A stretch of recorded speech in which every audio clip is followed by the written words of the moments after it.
Shalom Jemaat GBI Jerusalem. Alkitab suara hari ini terdapat dalam 2 Korintus pasal 10-13. 2 Korintus pasal 10. Aku, Paulus, seorang yang tidak berani bila berhadapan muka dengan kamu, tetapi berani terhadap kamu bila berjauhan. Aku memperingatkan kamu demi Kristus yang lemah lembut dan ramah. Aku meminta kepada kamu, jangan kamu memaksa aku untuk menunjukkan keberanianku dari dekat. Sebagaimana aku berniat bertindak keras terhadap orang-orang tertentu yang menyangka bahwa kami hidup secara duniawi. Memang kami masih hidup di dunia, tetapi kami tidak berjuang secara duniawi. Karena senjata kami dalam perjuangan bukanlah senjata duniawi, melainkan senjata yang diperlengkapi dengan kuasa Allah, yang sanggup untuk meruntuhkan benteng-benteng. Kami mematahkan setiap siasat orang, dan merubuhkan setiap kubu yang dibangun oleh keangkuhan manusia untuk menentang pengenalan akan Allah. Kami menahan segala pikiran dan menaklukkannya kepada Kristus. Dan kami siap sedia juga untuk menghukum setiap kedurhakaan bila ketaatan kamu telah menjadi sempurna. Tengoklah yang nyata di depan mata kamu. Kalau ada seorang benar-benar yakin bahwa ia adalah milik Kristus, hendaklah ia berpikir di dalam hatinya bahwa kami juga adalah milik Kristus sama seperti dia. Bahkan jikalau aku agak berlebih-lebihan bermegah atas kuasa yang dikaruniakan Tuhan kepada kami untuk membangun dan bukan untuk meruntuhkan kamu, maka dalam hal itu aku tidak akan mendapat malu. Tetapi aku tidak mau kelihatan seolah-olah aku menakut-nakuti kamu dengan surat-suratku. Sebab kata orang, surat-suratnya memang tegas dan keras, tetapi bila berhadapan muka, sikapnya lemah dan perkataan-perkataannya tidak berarti. Tetapi hendaklah orang-orang yang berkata demikian menginsapi bahwa tindakan kami bila berhadapan muka sama seperti perkataan kami dalam surat-surat kami bila tidak berhadapan muka. Memang kami tidak berani menggolongkan diri kepada atau membandingkan diri dengan orang-orang tertentu yang memujikan diri sendiri. Mereka mengukur dirinya dengan ukuran mereka sendiri dan membandingkan dirinya dengan diri mereka sendiri. Alangkah bodohnya mereka. Sebaliknya kami tidak mau bermegah melampaui batas, melainkan tetap di dalam batas-batas daerah kerja yang dipatok Allah bagi kami, yang meluas sampai kepada kamu juga.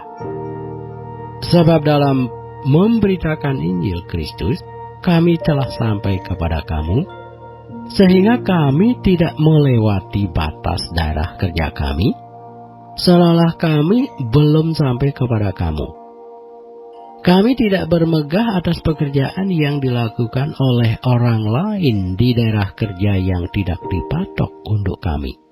Tetapi kami berharap bahwa apabila imanmu makin bertumbuh, kami akan mendapat penghormatan lebih besar lagi di antara kamu, jika dibandingkan dengan daerah kerja yang dipatok untuk kami.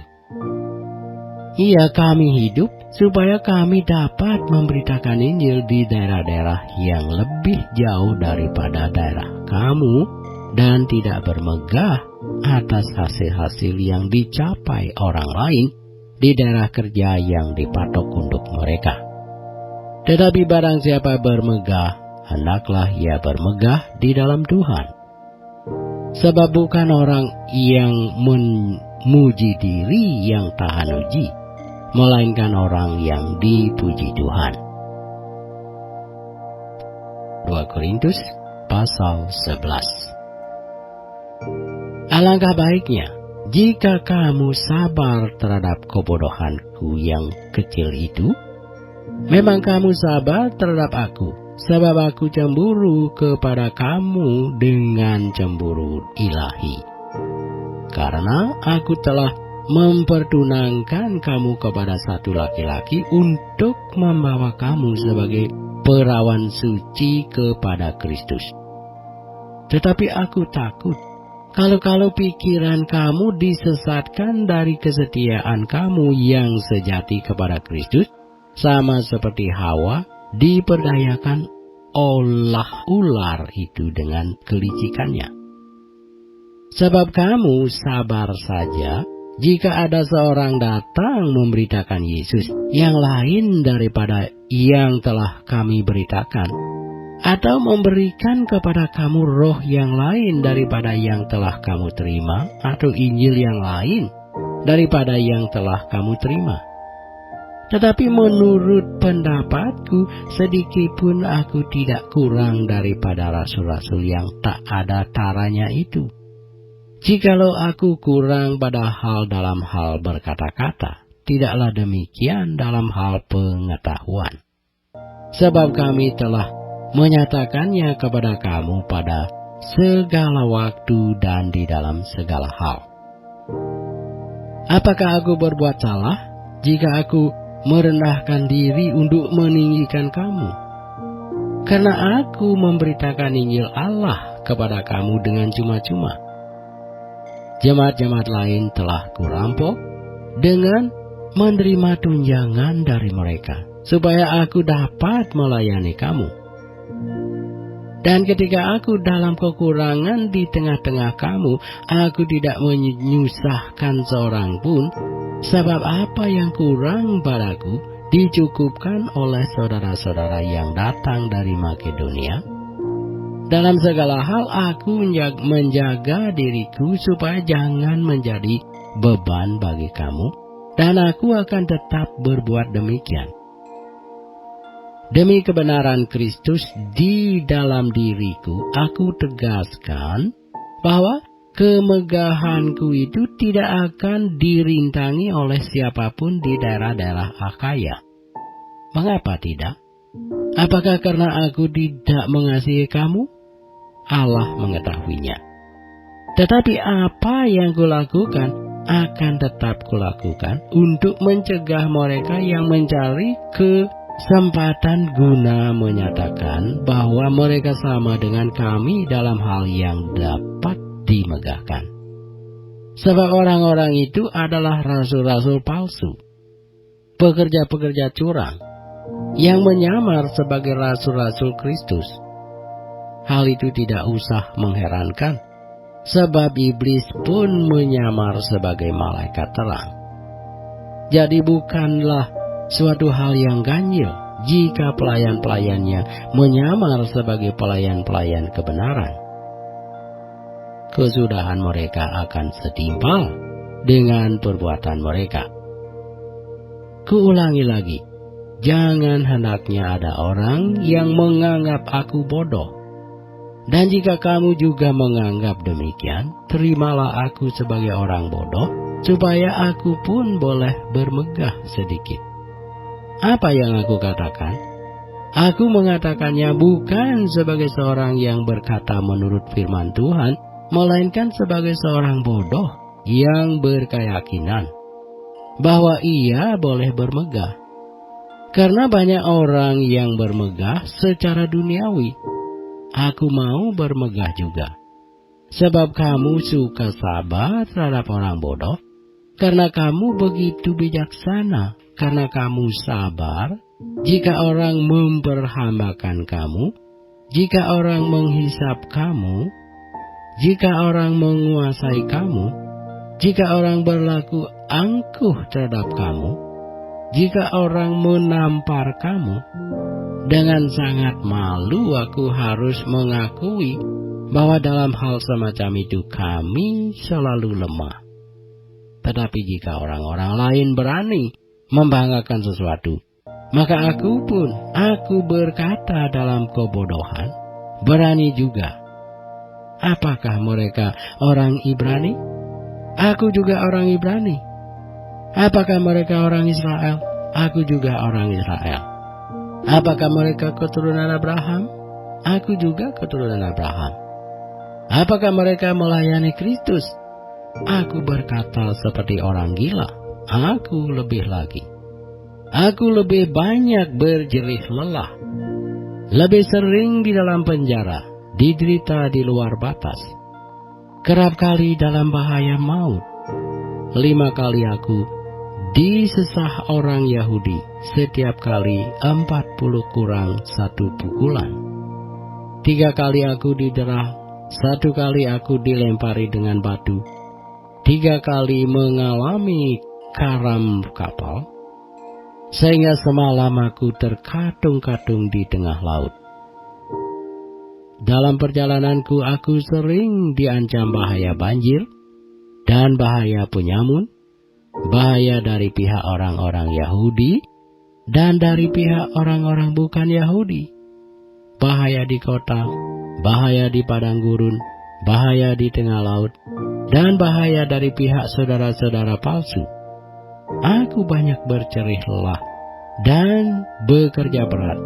Kerap kali aku tidak tidur. Aku lapar dan dahaga. Kerap kali aku berpuasa, kedinginan dan tanpa pakaian, dan dengan tidak menyebut banyak hal lain lagi. Urusanku sehari-hari yaitu untuk memelihara semua jemaat-jemaat. Jika ada orang merasa lemah, tidakkah aku turut merasa lemah? Jika orang tersandung, tidakkah hatiku hancur oleh duka cita? Jika aku harus bermegah, maka aku akan bermegah atas kelemahanku.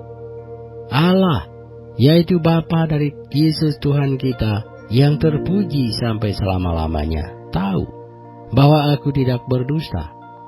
Di Damsyik, wali negeri Raja Aretas menyuruh mengawal kota orang-orang Damsyik untuk menangkap aku. Tetapi dalam sebuah keranjang aku diturunkan dari sebuah tingkat keluar tembok kota. Dan dengan demikian aku terluput dari tangannya. 2 Korintus pasal 12. Aku harus bermegah sekalipun memang hal itu tidak ada faedahnya. Namun demikian aku hendak memberitakan penglihatan-penglihatan dan pernyataan-pernyataan yang kuterima dari Tuhan. Aku tahu tentang seorang Kristen 14 tahun yang lampau, entah di dalam tubuh aku tidak tahu, entah di luar tubuh aku tidak tahu. Allah yang mengetahuinya. Orang itu tiba-tiba diangkat ke tingkat yang ketiga dari surga. Aku juga tahu tentang orang itu. Entah di dalam tubuh, entah di luar tubuh, aku tidak tahu. Allah yang mengetahuinya. Ia tiba-tiba diangkat ke Firdaus. Dan ia mendengar kata-kata yang tak terkatakan, yang tidak boleh diucapkan manusia. Atas orang itu aku hendak bermegah, tetapi atas diriku sendiri aku tidak akan bermegah, selain atas kelemahan-kelemahanku. Sebab sekiranya aku hendak bermegah juga, aku bukan orang bodoh lagi, karena aku mengatakan kebenaran.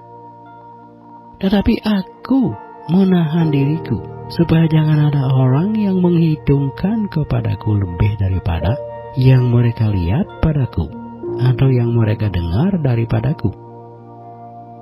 Dan supaya aku jangan meninggikan diri karena pernyataan-pernyataan yang luar biasa itu, maka aku diberi suatu duri di dalam dagingku, yaitu seorang utusan iblis untuk menggocoh aku, supaya aku jangan meninggikan diri. Tentang hal itu aku sudah 3 kali berseru kepada Tuhan, supaya utusan iblis itu mundur daripadaku. Tetapi jawab Tuhan kepadaku, cukuplah kasih karuniaku bagimu, sebab justru dalam kelemahanlah kuasaku menjadi sempurna. Sebab itu terlebih suka aku bermegah atas kelemahanku, supaya kuasa Kristus turun menaungi aku.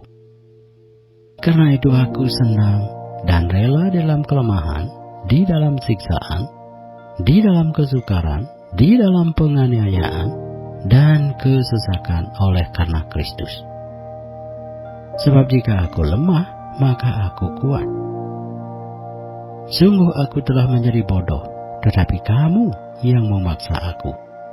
Sebenarnya aku harus kamu puji, karena meskipun aku tidak berarti sedikit pun, namun di dalam segala hal, aku tidak kalah terhadap rasul-rasul yang luar biasa itu. Segala sesuatu yang membuktikan bahwa aku adalah seorang rasul telah dilakukan di tengah-tengah kamu dengan segala kesabaran oleh tanda-tanda, mujizat-mujizat, dan kuasa-kuasa. Sebab dalam hal manakah kamu dikebelakangkan dibandingkan dengan jemaat-jemaat lain?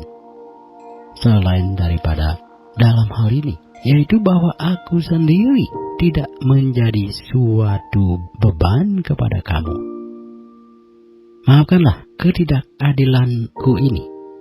Sesungguhnya sekarang sudah untuk ketiga kalinya aku siap untuk mengunjungi kamu, dan aku tidak akan merupakan suatu beban bagi kamu, sebab bukan hartamu yang kucari, melainkan kamu sendiri. Karena bukan anak-anak yang harus mengumpulkan harta untuk orang tuanya, melainkan orang tualah untuk anak-anaknya. Karena itu aku suka mengorbankan milikku, bahkan mengorbankan diriku untuk kamu. Jadi jika aku sangat mengasihi kamu, masakan aku semakin kurang dikasihi? Baiklah, aku sendiri tidak merupakan suatu beban bagi kamu, tetapi kamu katakan, dalam kelicikanku aku telah menjerat kamu dengan tipu daya. Jadi pernahkah aku mengambil untung daripada kamu oleh seorang dari antara mereka yang kuutus kepada kamu? Memang aku telah meminta Titus untuk pergi, dan bersama-sama dengan dia aku mengutus saudara yang lain itu. Adakah Titus mengambil untung daripada kamu? Tidakkah kami berdua hidup menurut roh yang sama? Dan tidakkah kami berlaku menurut cara yang sama? Sudah lama agaknya kamu menyangka bahwa kami hendak membela diri di depan kamu, di hadapan Allah, dan demi Kristus kami berkata, semua ini saudara-saudaraku yang kekasih terjadi untuk membangun iman kamu. Sebab aku khawatir bahwa apabila aku datang untuk mendapati kamu tidak seperti yang kuinginkan, dan kamu mendapati aku tidak seperti yang kamu inginkan, aku khawatir akan adanya perselisihan, iri hati, amarah, kepentingan diri sendiri, fitnah, bisik-bisikan, keangkuhan, dan kerusuhan. Aku khawatir bahwa apabila aku datang lagi, Allahku akan merendahkan aku di depan kamu, dan bahwa aku akan bersukacita terhadap banyak orang yang di masa yang lampau berbuat dosa dan belum lagi bertobat dari kecemaran, perjabulan, dan ketidaksopanan yang mereka lakukan. 2 Korintus pasal 13. Ini adalah untuk ketiga kalinya aku datang kepada kamu, baru dengan keterangan 2 atau 3 orang saksi suatu perkara sah. Kepada mereka yang di masa yang lampau berbuat dosa, dan kepada semua orang lain telah kukatakan terlebih dahulu, dan aku akan mengatakannya sekali lagi, sekarang pada waktu aku berjauhan dengan kamu, tetap seperti pada waktu kedatanganku kedua kalinya. bahwa aku tidak akan menyayangkan mereka pada waktu aku datang lagi. Karena kamu ingin suatu bukti bahwa Kristus berkata-kata dengan perantaraan aku, dan ia tidak lemah terhadap kamu, melainkan berkuasa di tengah-tengah kamu. Karena sekalipun ia telah disalibkan oleh karena kelemahan, namun ia hidup karena kuasa Allah. Memang kami adalah lemah di dalam Dia, tetapi kami akan hidup bersama-sama dengan Dia untuk kamu karena kuasa Allah. Ujilah dirimu sendiri, apakah kamu tetap tegak di dalam iman. Selidikilah dirimu, apakah kamu tidak yakin akan dirimu bahwa Kristus Yesus ada di dalam diri kamu. Sebab jika tidak demikian, kamu tidak tahan uji. Tetapi aku harap bahwa kamu tahu bahwa bukan kami yang tidak tahan uji. Kami berdoa kepada Allah agar kamu jangan berbuat jahat, bukan supaya kami ternyata tahan uji, melainkan supaya kamu ini boleh berbuat apa yang baik. Sekalipun kami sendiri tampaknya tidak tahan uji, karena kami tidak dapat berbuat apa-apa melawan kebenaran. Yang dapat kami perbuat ialah untuk kebenaran, sebab kami bersukacita apabila kami lemah dan kamu kuat. Dan inilah yang kami doakan, yaitu supaya kamu menjadi sempurna. Itulah sebabnya sekali ini aku menulis kepada kamu ketika aku berjauhan dengan kamu, supaya bila aku berada di tengah-tengah kamu, aku tidak terpaksa bertindak keras menurut kuasa yang dianugerahkan Tuhan kepadaku untuk membangun dan bukan untuk meruntuhkan. Akhirnya, saudara-saudaraku, bersukacitalah, usahakanlah dirimu supaya sempurna. Terimalah segala nasihatku, sehati sepikirlah kamu, dan hiduplah dalam damai sejahtera. Maka Allah, sumber kasih dan damai sejahtera akan menyertai kamu. Berilah salam seorang kepada yang lain dengan cium yang kudus. Salam dari semua orang kudus kepada kamu. Kasih karunia Tuhan Yesus Kristus dan kasih Allah dan persekutuan Roh Kudus menyertai kamu sekalian.